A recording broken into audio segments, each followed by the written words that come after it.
A gente fala sobre o pronunciamento de ontem da primeira-dama, Michele Bolsonaro. Aproveitou ali o Dia das Mães para fazer um pronunciamento ontem à noite, né, em horário nobre ali da televisão, um pronunciamento de 3 minutos e meio em cadeia de rádio e TV.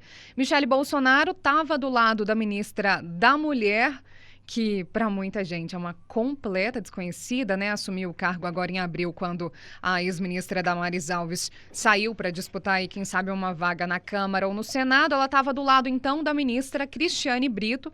Exaltou as ações do governo para as mulheres, disse que, por conhecer os desafios da maternidade, ela e a ministra têm um compromisso de cuidar das mães do país.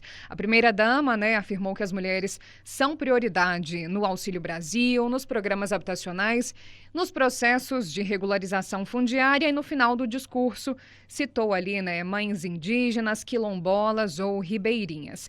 Michele Bolsonaro é uma peça-chave na campanha do presidente Jair Bolsonaro, né, para tentar reduzir a resistência dele com as mulheres. Então, ontem a gente já viu esse movimento, né? Ela está participando muito mais das agendas do presidente Jair Bolsonaro e a campanha vai colocá-la em evidência, né? Lembrando, né, Andreas e ouvintes, que as mulheres representam 53% do eleitorado. Eu conversei com o cientista político Melilo Diniz e ele fala, né, que a primeira-dama, ela ajuda o presidente a diminuir aí a resistência entre os evangélicos e também entre as mulheres. A gente separou um trechinho.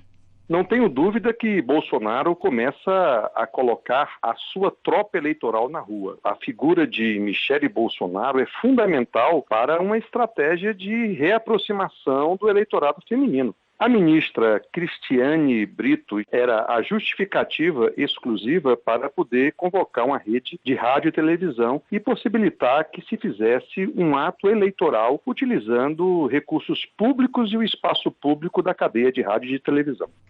Essa participação aí, né, da primeira-dama nesse pronunciamento da ministra da Mulher, ela acaba ferindo uma regra, né, do próprio Palácio do Planalto. Tanto que o pronunciamento ele foi anunciado, né, como sendo da ministra da Mulher, Família e Direitos Humanos. Mas quando abre a imagem, a gente via ali, né, a primeira-dama ao lado da ministra. E elas dividiram esse tempo de fala, né? Quase 4 minutos, as duas ficaram revezando o discurso. Porque pela norma do Planalto diz o seguinte, que a formação de rede nacional de rádio e TV existe, né, para atender a solicitação de transmissão de pronunciamentos dos chefes dos 3 poderes da República, né? Então a gente está falando do presidente da República, enfim, dos chefes dos poderes, presidente do Congresso, presidente do Supremo, eventualmente para transmissão de comunicados de ministros de Estado em temas de relevância e interesse nacionais. E aí a norma dá um exemplo, né? O que seria um tema de relevância e interesse nacional, como campanhas de vacinação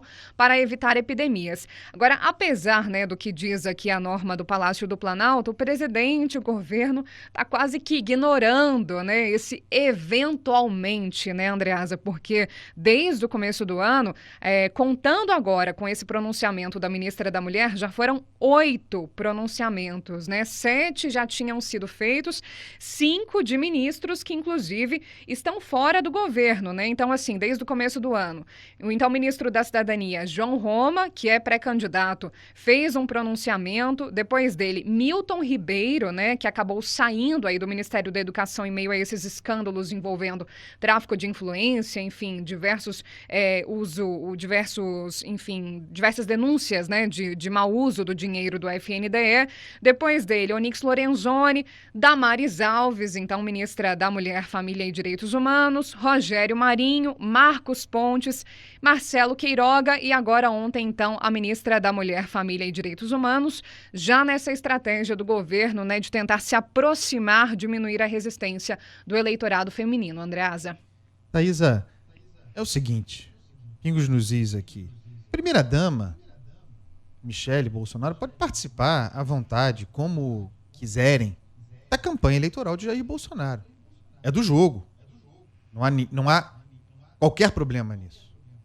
Aqui, nesse caso, há uma burla evidente. Porque, mais uma vez, escancaradamente, se expõe uma lógica patrimonialista em que se faz, e esse é o problema, campanha eleitoral descarada usando os espaços disponíveis para mensagem do Estado, mensagens de Estado.